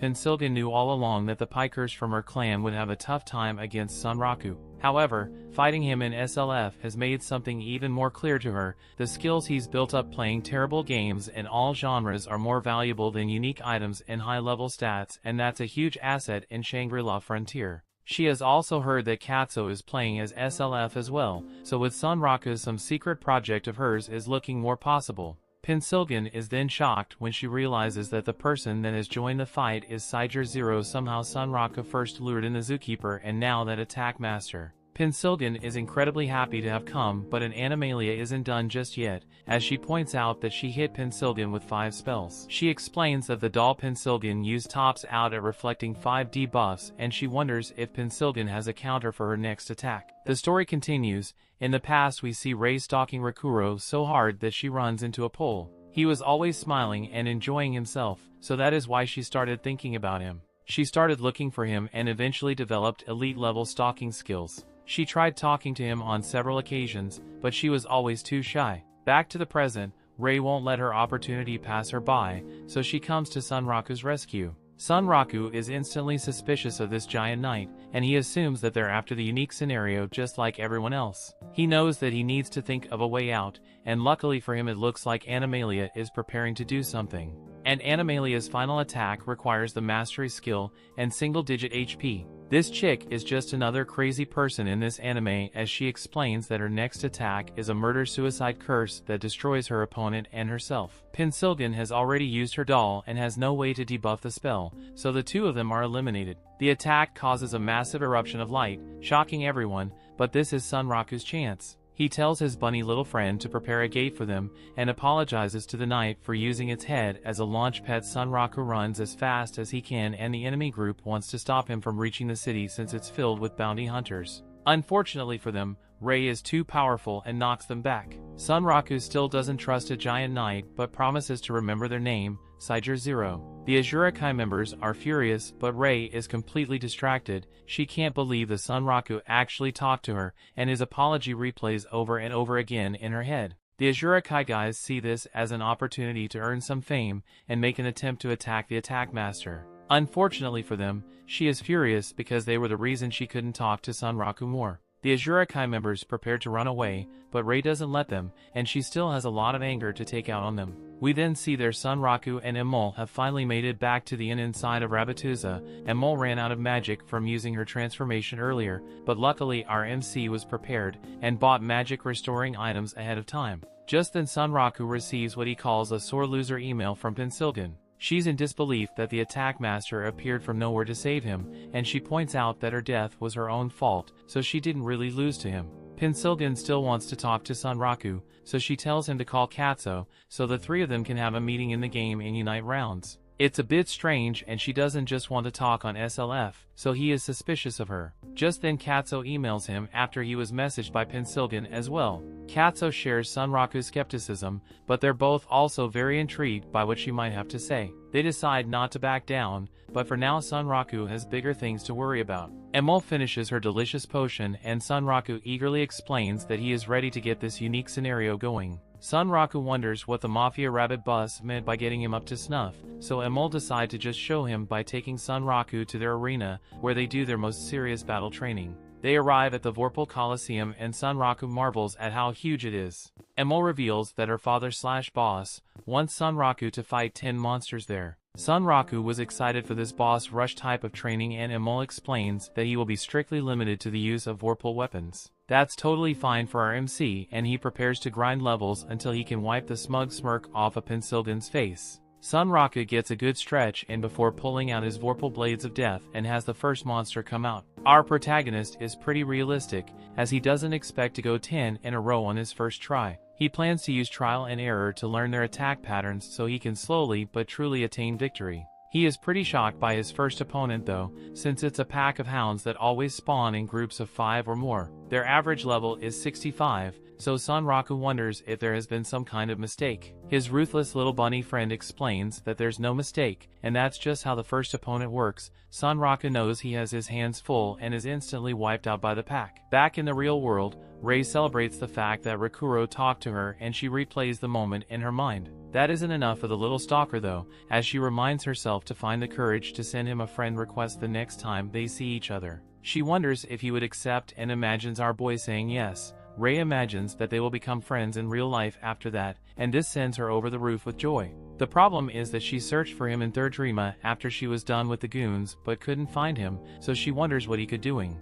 We then see what he's doing as he stares down the hounds. It's pretty clear that these hounds just think of him as food, and Emil points out that this is already Sunraku's 7th attempt. Thankfully, the penalty for dying isn't applied in the arena. However, it's not just the sheer number of these beasts and their high level that is a huge pain for a big face hero, is their completely synchronized attacks. Sunraku does his best on the 7th try and he realizes that their coordination is the result of having a commander giving orders. He has fought them enough times so he has started to see it. One of these monsters has been howling from a safe distance and never actually fights. Armed with this knowledge, our MC uses his spiral edge attack on the leader. This monster just runs away while the others rush to protect it. Their coordination gets all out of whack, so he knows that he was right. Knowing this, all Sunraku has to do is ignore the others and focus on the commander before he can bark out orders. He hunts down the leader of the pack and he matches for him when he eliminates it. With their master gone, there's really nothing left for him to fear, so he wipes out the uncoordinated bunch. Sunraku completes the first level of training and Emil celebrates her bird-faced hero. Sunraku hopes that the next round won't be another group of monsters, and Emil assure him that the next one is definitely a single opponent. He really hopes that's the case, but is shocked when he sees that the next opponent is called the Parasite Tentacle. This hideous creature is just a teddy bear with snakes coming out its back, so this makes Sunraku think that it's practically another group. Sunraku used a hit and run strategy against the beast's tentacles. Once all the tentacles were severed, the bear stopped moving and he won. It only took him 4 tries. A really tough goblin was his 3rd opponent, but it was easier than the previous 2. This one only took him 2 tries. Some wild boar was his 4th opponent, but our MC has some in-game rodeo experience and used that to defeat it on his first try. His 5th opponent was a doozy though. It was some crazy acid-pooping bird and this thing took him 112 tries. The next few opponents were relatively easy and only took them 1 try each. Our hero's 9th opponent was some mega golem. They had some type of invisible energy shield that shipped out 70% of his HP when repelled by it. He eventually figured out that he needed to tear it down little by little,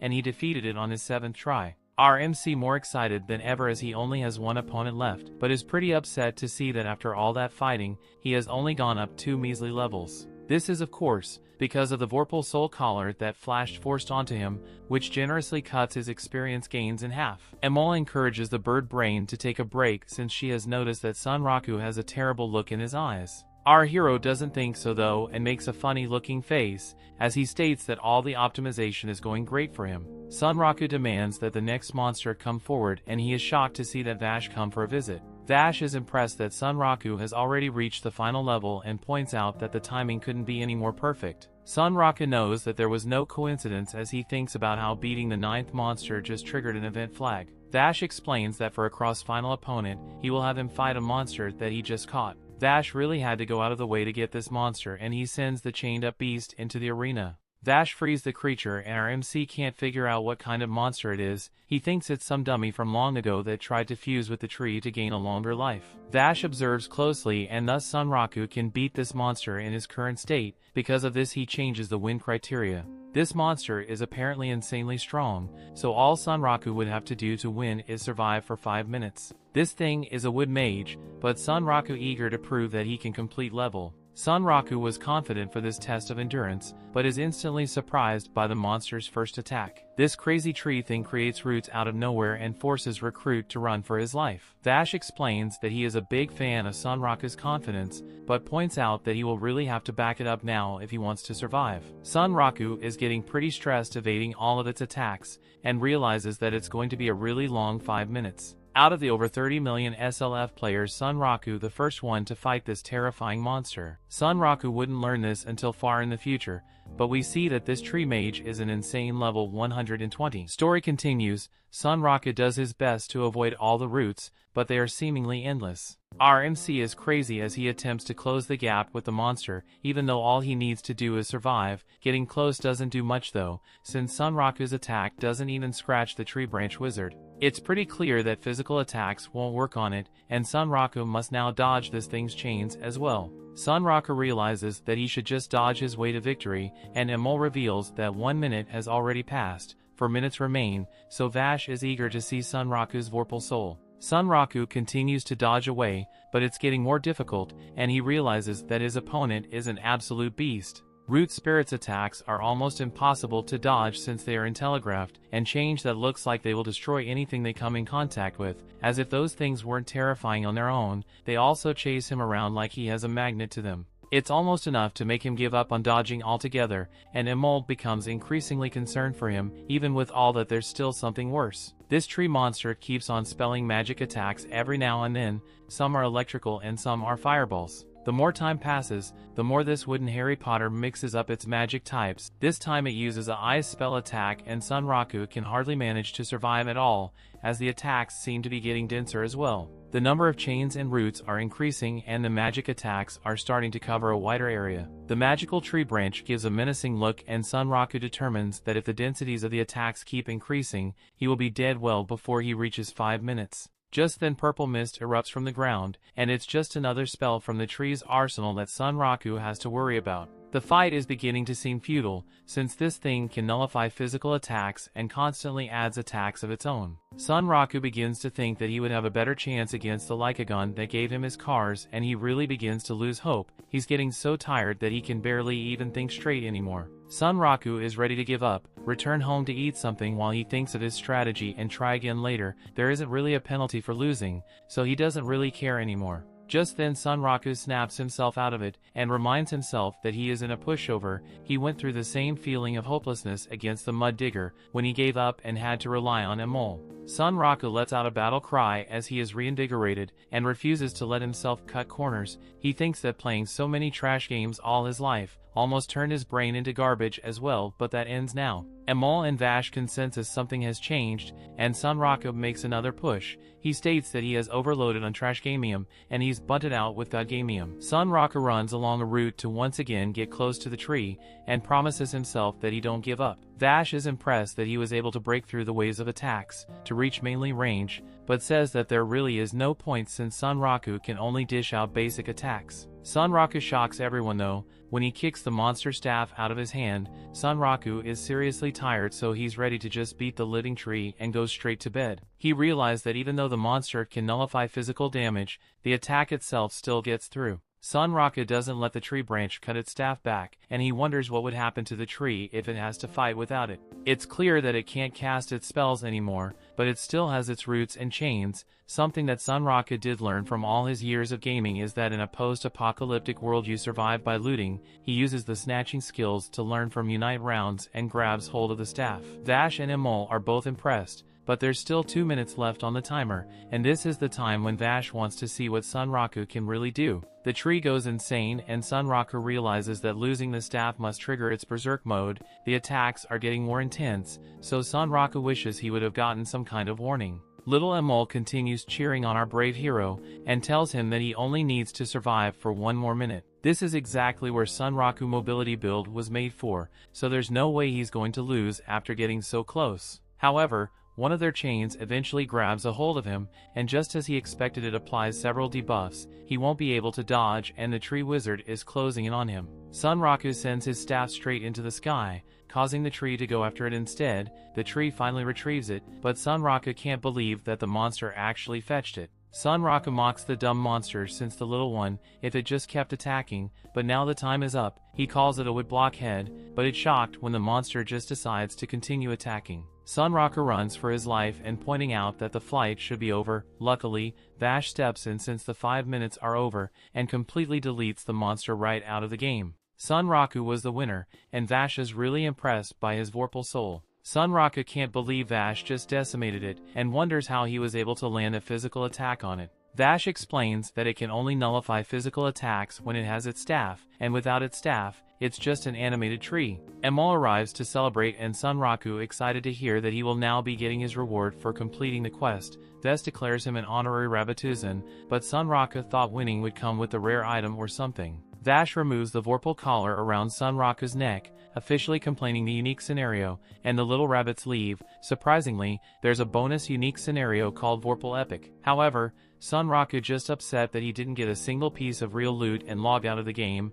It's pretty late, so Sunraku decides to just get some sleep. The next morning, Sunraku reads that the recommended level for the bonus unique scenario is 80, but he's only level 31. There is lore behind the quest, but he gave up on reading it all when he was overwhelmed. There are entire clans dedicated to learning all the lore in the game, so it would be very difficult for him to do so on his own. Sunraku decides to take a break from all the unique scenario stuff. Instead, he will check out the town and head for the next area. Emol finished this up watering her plants and is ready to move forward as well. Sunraku realizes that if he goes out looking like he does, then he will surely get mobbed by pikers and info hunters again. Changing his headgear won't be enough either, since Lycagon marks would draw attention too. Emol proved to be as useful as ever and recommends that he covered his entire form. He has no clue how to do that, but she knows just the place. They go to see a little rabbit named Peets, who is actually Emol's little brother. He acquires goods and sells them in Rabbituza. He sells in other places as well, but he has to transform into a human to do it, so he doesn't do it much. The little bunny calls him a birdman, so Sunraku proves he is a human by removing his mask. Emol is shocked that he removed his mask for a moment since she was sure that he had some deep dark reason for keeping it on all the time. Emol asked about the rare thing that Peets just found, and he goes looking for it in his inventory. Afterwards we see that this item looks like some kind of bed sheet, and Sunraku looks like he's wearing a ghost costume on Halloween. They go to get a map for the area around Thirdrima, and Sunraku gets all sorts of weird looks. Moments later, Sunraku can't hold back anymore and says just how much he hates the bed sheet's costume cuts him looking thing. Sunraku comes down as he realizes that at least he got everything he needed. Sunraku points out that Emol runs through magic power really fast when in human form, as she chugs down another potion. They need to get moving to the next area, and they have 3 routes they can take. One is the Felfate Caldera, a place where water has collected in the crater of a long-extinct volcano to form a lake. The second is the Prismatic Forest Grotto, a maze of caverns overgrowing with plant life. The last route is Iron Ruins of Divinity, ruins from the era of divinity that gets its name from its many hovering iron boards. Sunraku realizes the seriousness of this decision and tells Emol to quiet down when she recommends going to the Felfate Caldera. Sunraku decides to go through the Prismatic Forest and explains his brilliant decision. He declares that they must avoid the Ruins of Divinity at all costs, because he believes it's a trap. While Sunraku is busy complimenting his own genius, Emol notices as a person she kind of remembers, watching them. This armored person looks like a creepy stalker, and Sunraku's shocked to see who it is. Story continues. We see the ship parked somewhere and we meet the leader of the clan Ashurakai called Orsalot. He is disappointed in his clan for failing him and disgracing their clan. They apologize and blame their failure on the arrival of the attack master. Orsalot doesn't want to hear any excuses though. The secret of a unique scenario was on the line. They should have expected top players to show up. Pensilgan is part of this clan and fearlessly tells Orsalot that he should have just done it himself. He says that he was busy and explains that the rabbit they're after is definitely the key to a bunch of secret stuff. Orsalot wants answers, so he tells the group to get them out of Sunraku by any means necessary. Pensilgan on things that they should be going after unique monsters instead, but Orsalot reminds her that these monsters aren't made to be beatable. As of right now, they're the only ones that know the unique monster spawn condition. Players get experience just by encountering the beasts, so if they plan it correctly, they can use it to get way stronger. Everyone agrees not to go after the monster, but Pensilgan thinks that they're all useless. Orsalot tries to stop her from leaving, but she has important things to do. Ashurakai was always widely hated on, so they decided to thrive on hate. However, the last patch made player killing much riskier, so the clan has changed. Pensilgan can't believe that she's putting her neck on the line for one little NPC, and states that it's a huge gamble for her win or lose. She is willing to sacrifice everything to bury the unique monster, one of the 7 colossi called Weathermon the Tomb Guard. Back with our bird-headed hero, Sunraku was worried that Siger Zero was there to get revenge for stepping on him. Siger Zero moves towards them, but Sunraku is terrified and tells Emol that it's time to run. Nearby members of Ashurakai are looking for Sunraku. Sunraku runs near them, but they just think he is some crazy dude wearing a bed sheet. Unfortunately, players' names hover above their head, so the guys notice that it's Sunraku. They won't be confused by his ghost costume and chase after him. He is causing quite a scene, but he doesn't have much of a choice as the knight is following him. Sunraku tells Emil that it's time to head to the next area, and the Ashurakai guys determine that Sunraku will be heading to the Iron Ruins.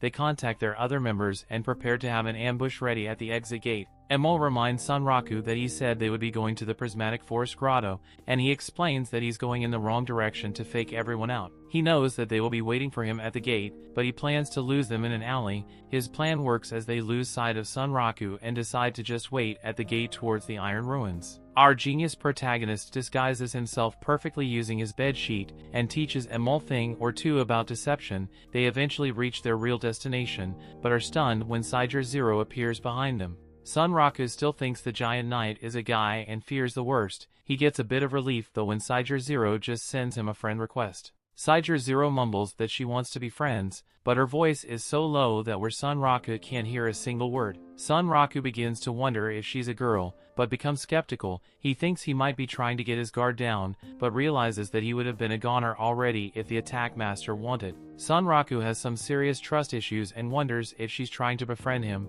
so that he will spill the beans about the scenario. He determines that the giant knight must be plotting something, so she was able to see through his disguise and determine his destination. Sunraku was confident though, since he is a gamer who has been through all kinds of PvP before. He is ready for anything, so he plans to play right to her hands, and he is certain that he can still beat her. Sunraku accepts the friend request, and the little sucker's dream has finally come true. We then see that her finding him was complete luck, but she couldn't be happier. She tells Sunraku that she can help him through the game, but someone has seriously broken Sunraku's trust before. He takes her simple offer as proof that she is trying to get him in her debt, so she can demand information from him. Sunraku declines her offer by saying that he doesn't want to get carried, so she apologizes and emphatically wishes him luck. Sunraku apologizes for using her giant head as a step stool before, but she says it's okay and he can do it anytime.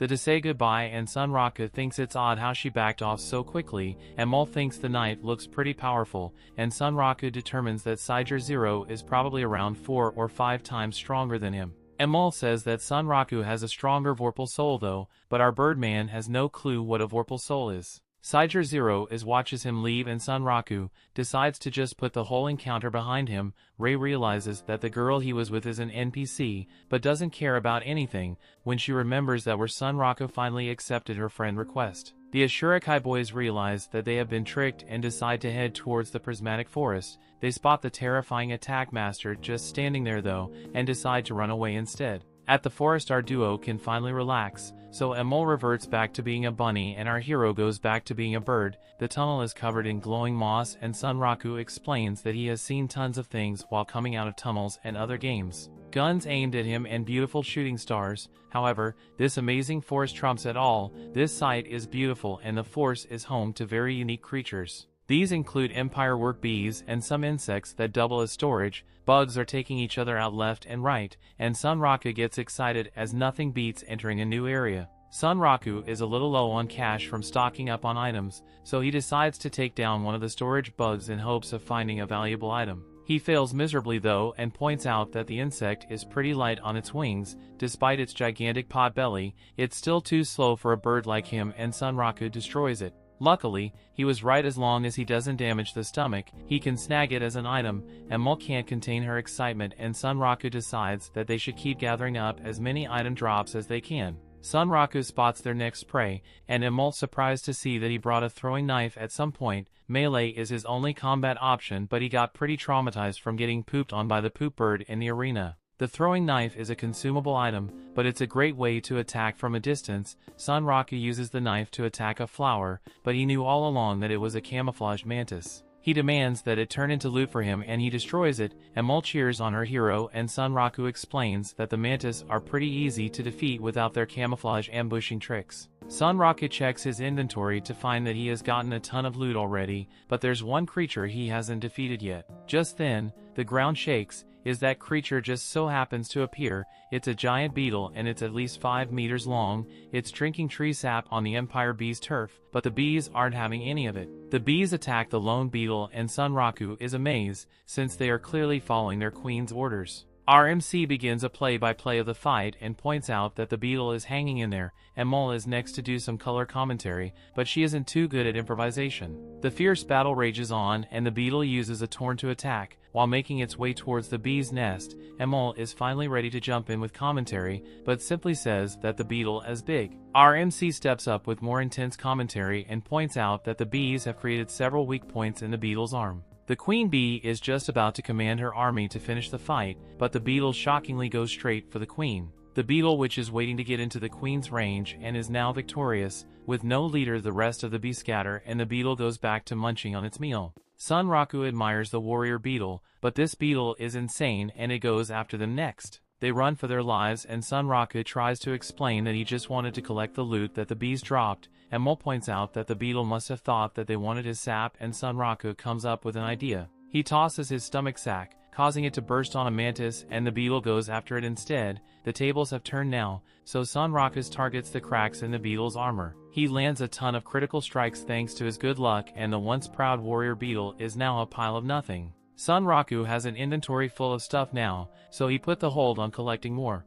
Mol didn't like the idea of exploiting the labor of all the bees, but Sunraku explains that they live in a buggy bug world. Sunraku remembers that the area boss there's a spider, and Mol explains it's called the clown spider. There are spider webs everywhere now, so Sunraku assumes that they must be getting closer to the boss. Sunraku decides to fearlessly enter a cave, but we see that the terrifying spider is waiting for him. Story continues. A quick look into the recent past shows another group, and one girl is terrified that their leader wants to fight the area boss so soon. Their leader tells her to quiet down as he is confident they can win, but this guy just ends up getting stuck on a spider web. The girls become terrified and we see why, as they have just encountered the horrifying clown spider. Back to the present, Sunraku makes his way toward the cave. However, he is not allowed to enter as other players are currently fighting the area boss. The pink-haired guy from earlier comes crashing down and laments how he will have to climb all the way back up again. Pinky is still confident that he can turn this terrible situation around, but he just ends up getting flattened like a pancake. Sunraku says a prayer for the fallen adventurer and he is ready for his turn now. The innocent little Mol is shocked that he's able to move on so fast, but Sunraku reminds her that players will just respawn right back in third Rima. They make their way into the cave and find the corpses of the poor players that came before for them. Sunraku shows his supreme confidence as he tells Mol to stay back. He plans to beat the clown spider all by himself without dying or taking damage. Mol thinks our boy is absolutely insane, but he has already made his decision and he calls out the area boss. The higher-up broker who climbs the denser the webs get. Luckily he has some new skills after leveling up in the arena. He tries to decide which would be best to use in this situation, but he must quickly turn his attention to avoid a falling boulder. He uses his new skill called One Boat Leap and he's able to easily avoid it. Mol just barely manages to survive and warns our hero to be careful with the webs in front of him. She fears that he will get stuck to them, but is shocked when he doesn't. Our boy is some kind of spider expert as he reveals that horizontal radial lines of spider webs aren't sticky. Some more rocks come crashing down, but he should be fine as long as he pays attention to where he is stepping. His carefulness combined with an acceleration skill allows him to climb much faster, and Mol is left to dodge falling rocks to save her life. Sunraku finally comes face to face with the clown spider and dodges a few of its pitiful attacks. Sunraku then uses a new skill called Loop Slash and slices off one of the spider's legs. That's clearly not enough to win, so he uses a skill called Rush Slash to do way more damage. The ugly spider isn't able to keep its balance, so it falls, and Sunraku determines that falling from this height would deal quite the fall damage. The spider tries to poop out some web to save itself, but our boy should step down instantly with his throwing knife. The spider slams down into the ground and Sunraku already knows that it won't be enough to end its life. A look at the ceiling shows that this spider has a collection of heavy stuff to drop, so Sunraku comes up with an idea. The clown spider gets ready for round 2, but our boy has already started dropping boulders and trees to crush the spider. The spider's getting collapsed on and Mol celebrates as it really does seem like her hero will beat the spider uncathed. The spider begins to get up and Mol wonders what our crazy protagonist is doing as he begins to descend. It turns out the Sunraku isn't satisfied by winning this way, since if he can't even beat a mere area boss head-on, then he won't be good enough to take down the Lycagon. Sunraku comes crashing down on the spider to land the critical strike, and the area boss completely explodes. Emol then comes to celebrate as Sunraku announced the winner. He beat it just like he promised, no damage and no death. Just then he gets a message from the Pencil Knight, but he isn't the only one. Some blonde girl got the message too. She is pretty disappointed since she heard a lot of talk about bosses being tough to solo, but she just did it to the Mud Digger. This player is actually Katsuo, and she looks forward to something that will actually challenge her. Back at the game shop, Rei excitedly tells Mana that she doesn't have to stalk or Sunraku like a creep anymore because they are friends now. Rei gushes over her crush since he was able to skip past First Town and has somehow brought with him an untamable Vorpal bunny. Rei gets excited when she thinks Sunraku has arrived at the shop, but it's just some random guy. It turns out that Sunraku hasn't come to the shop in several days, so Mana assumes that he is playing SLF. Sunraku is a pretty unpredictable guy, so she assumes that he will be the first one to defeat a unique monster. Rei walks home but is stunned when she just so happens to find our boy minding his own business in another store. Rei instantly goes back to her stalking ways and watches him closely. In a magazine, Sunraku reads about his friend Katsuo's interview. Katsuo was a pro gamer but also a massive trash talker. Sunraku also reads that a huge summer update will be coming to SLF, and he thinks about how he just had his meeting with Pensilgan. A look back at the meeting inside another game shows Pensilgan pointing out that it's been so long since her guests have visited. The last time they all saw each other was when they attacked her castle and took on the 80 players guarding it. Her guests Sunraku and Katsuo. Those two reminisce about how fun it was to destroy her castle, and they really dig in as they point out how Pentagon is still really butthurt about it. Pensilgan gets their attention as she has had enough and reminds them that they have business to discuss. She gets right to the point and asks them to team up with her to beat a specific unique monster, Weatherman the Tomb Guard. Those two pondered for a moment but then express how shocked they are. It's a unique monster just like the Lycagon where Sunraku fought, so Katsuo was really interested in unique monster. Pensilgan explains just how serious she is, but Sunraku thought they were just meeting to talk about fighting a high-level clan or something. Sunraku points out that it's just the three of them, and wonders if she really thinks they can do it themselves, as he has no clue about this Weatherman monster. Pensilgan explains that Weatherman is not the kind of guy that can be taken down with numbers. She tried with the team of Ashura-Kai's 15 best members, but they failed. It's the type of monster that gets stronger against more opponents, but that isn't all. Pensilgan then refuses to tell them more until they agree to join her. Her plan is to attack 2 weeks from now, at night right after they push out the massive summer event. Sunraku thinks it over and wonders why she's asking two players that just started playing the game, when she could just ask a couple of max-level players. Pensilgan seems to be able to read his mind as she explains that their low levels don't matter, what she needs is pure gaming skills. That is why she chose Katsuo, who is a pro gamer, and Sunraku, who has godly skills as a trash game player. Sunraku wonders if their skills are really that comparable and gets upset when his buddy Katsuo doesn't think so. Pensilgan just wants their answers and is open to hearing what they would want as an extra reward. Sunraku says that he understands the situation well, but he can tell that she is still hiding something. He doesn't agree to anything yet and tells her that she needs to tell them her secret. Pensilgan tells them what it is, but we don't get the privilege of hearing it. In the real world, Sunraku leaves the shop and Rei calls out to him from her hiding spot. Sunraku was caught off guard and just remembers her as being some girl in one of his classes a year ago. Rei awkwardly just stares at him and Sunraku desperately tries to remember her name. Luckily he remembers at the last second and Rei points out how big of a coincidence it is for them to meet there. Our boy was just buying typical gamer supplies and Rei was heading to judo practice. Rei brings up how Mana told her that he is playing SLF and she tells him how she is playing also. She would like to play together sometime, but Sunraku gets distracted by a message. It's an urgent message from Pensilgan, so he tells Rei goodbye and bless out of there. Rei is just glad that she was able to form some words to talk to Sunraku. Sunraku bought so many energy drinks, which means he must be planning to have a long gaming session, so she hopes to meet him in game again. At home, Sunraku loads up SLF and wonders if he should have asked for Rei's in-game's name. In the game, Emol greets him a little too closely and Sunraku reveals that he has something to tell her. Sunraku reveals that he will be fighting Weatherman the Tomb Guard in 2 weeks, and he is thinking over removing Emol from the party during that time. Emol absolutely loses her mind after hearing the name Weatherman and instantly rushes off to go tell her mafia boss father. Sunraku has no clue what that was all about but has no time to find out since he needs to meet with Pensilgan. Look back at their meeting, shows the Sunraku asks Pensilgan about bringing along Emol, who is an NPC. Pensilgan is of course familiar with the little bunny and tells him that if he really cares about Emol then he should take her off his party. She then shockingly reveals that in SLF once an NPC dies, they won't get respawned.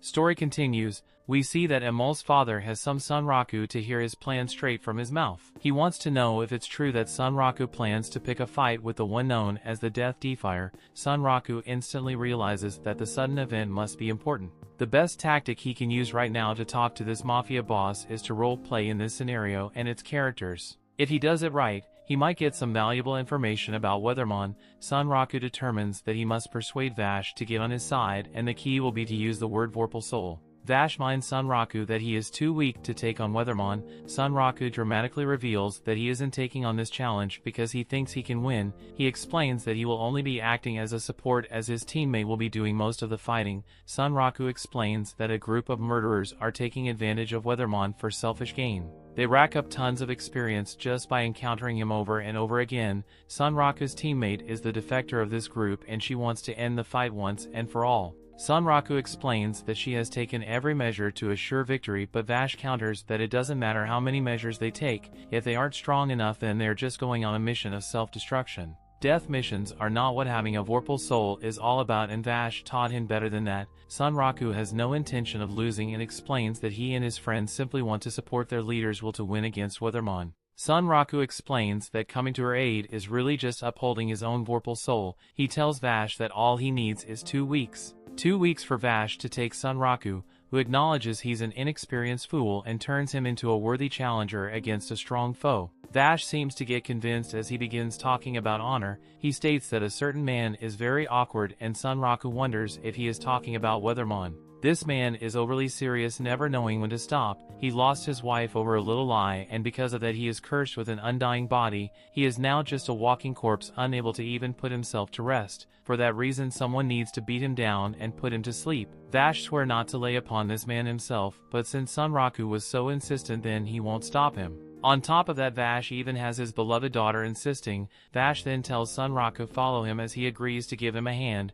Sunraku was then shocked when they arrive at a blacksmith's forge. He celebrates for a moment as he did a good job in getting to the next stage of the Rabatuza event. Vash calls upon the blacksmith named Bilak, who is also another one of Emol's siblings. That's already 3 kids so far. So Sunraku wonders if all the bunny is in Rabatuza, all Vash's children. Sunraku is introduced and Bilak says he looks just like a person named Evil. Vash takes a look at Sunraku's Vorpal weapons and is glad to see that Sunraku was accepted by his weapons nicely. Vash states that he will be ascending the weapons, but Bilak is shocked to hear that. She can't believe that Vash will be wielding the hammer himself, but Vash explains that he must. If Sunraku was going to take on the Death Defier, he can't just sit there and do nothing about it. Bilak becomes extremely excited and goes to get the forge started. Vash asks Sunraku if he has any good materials that he got after a difficult battle, so Sunraku searches through his inventory. He eventually finds something and hands Vash a quad beetle shell. It was able to withstand the Empire bees for a really long time, so it should be good material. Vash agrees and gets himself ready. Bilak explains that Sunraku should consider himself very lucky since her boss has not held a hammer in several years. The last time was even before he became the king of rabbits. Emol reveals that Vash is actually a skilled blacksmith and he is not an ordinary one either. His expertise, some forging, allows him to call himself a master craftsman, and his know-how on Age of Divinity's forgery makes him an ancient craftsman. As a master of both, he is a divine craftsman, the supreme blacksmith second to none. Emol becomes excited as her father's ready to begin. Vash hammers away at Sunraku's weapons, and Sunraku, surprised to see magic circles appear. They pop out with every strike and are then absorbed into the weapon. Bilak reveals that ascending involves reading the memories and experience that weapons earn in battle, remolding them into what they are meant to be. Put differently, it's a technique that ascends weapons to their true form. Weapons with Vorpal in their name remember battles against strong opponents. Vash is taking their memories of fighting Sunraku's hand and the power of the Shuanfu instilled in the material he gave Vash. He then mixes those two elements together to change the weapon's form. Bilak points out the Sunraku fought the like again evenly, so she can't wait to see what weapon will result from that. Vash begins to sing and Sunraku must be told to quiet down as this is a very important moment. The little rabbits are not to witness the master at work and Vash just keeps wailing on the weapon. After some time, Vash finally proclaims that the verbal choppers have acquired their true form and name. They are now the Moonblade Waxing and the Moonblade Waning weapons. There are 2 swords from one blade, and only when they are paired together will they show their true value. Sunraku is of course excited about this amazing feat and immediately goes to check their stats. For the waxing one, when used in a battle with a higher level enemy, it decreases the wielder's HP upon landing a critical hit. However, it also applies a damage bonus to his next attack. As for the waning blade, it restores HP under the same condition. This makes it clear that the blades really do complement each other. Sunraku then reads that a fusion gauge will be filled up after landing several critical strikes. Sunraku can't believe how awesome that is, since it means that the blades can fuse together. Sunraku wants to try them right away but sadly finds that he has insufficient stats to equip them. Sunraku calms himself down from the disappointment as he realizes that it's a simple math problem. The required stats are 150 and he is currently at 57. Players get 5 points per level. Sunraku gets really depressed as he realizes that this means he will need to be level 50 before he can use them. The others try to console him, but it's no use as he wanted to use his sweet new weapons now. In third Rima, Sunraku arrives late to his meeting with Pencildawn and Katsuo.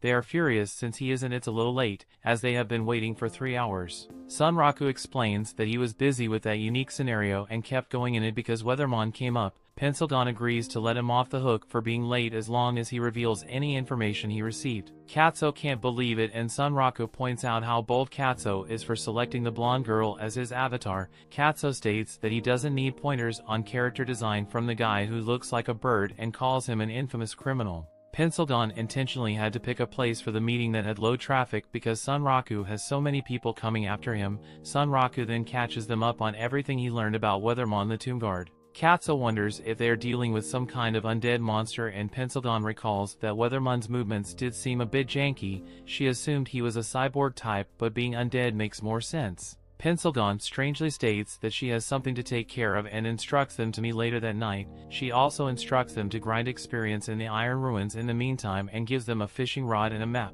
The guys have no clue how the items are supposed to help, but Pencildawn reveals that it will all make sense when they get there. Pencildawn prepares to leave, but she notices the strange little bunny on Sunraku's back. She noticed something was strange the second Sunraku walked in and wondered if he really thought that the disguise was really working. Sunraku does his best acting job as he acts clueless to what she is talking about and simply explains that he's just following the latest fashion trend. Pencildawn is then shocked to see that he did manage to fool at least one person as Katsuo wonders what the fashion trend is. Pencildawn decides to drop the issue and just leaves. The 2 guys excitedly get ready to do some grinding, but Sunraku must take a moment to find the safest route. Katsuo was all hyped up but gets discouraged since he now has to sneak around since he is with Sunraku. Emal gets distressed as she reveals to Sunraku that she's getting a serious earache and would like to move around for a bit. Katsuo finally realizes that something is off and becomes startled when he sees that Sunraku's equipment is talking. The jig is up, so Sunraku lets Emal free and he states that he was just trying to see how long it would take for Katsuo to notice.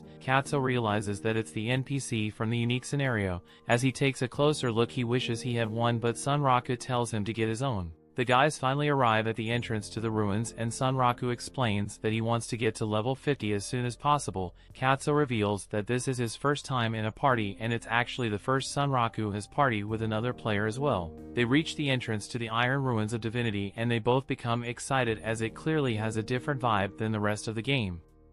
That brings the episode to an end. Thanks for watching. Want next part? Subscribe the channel and turn on notification bell.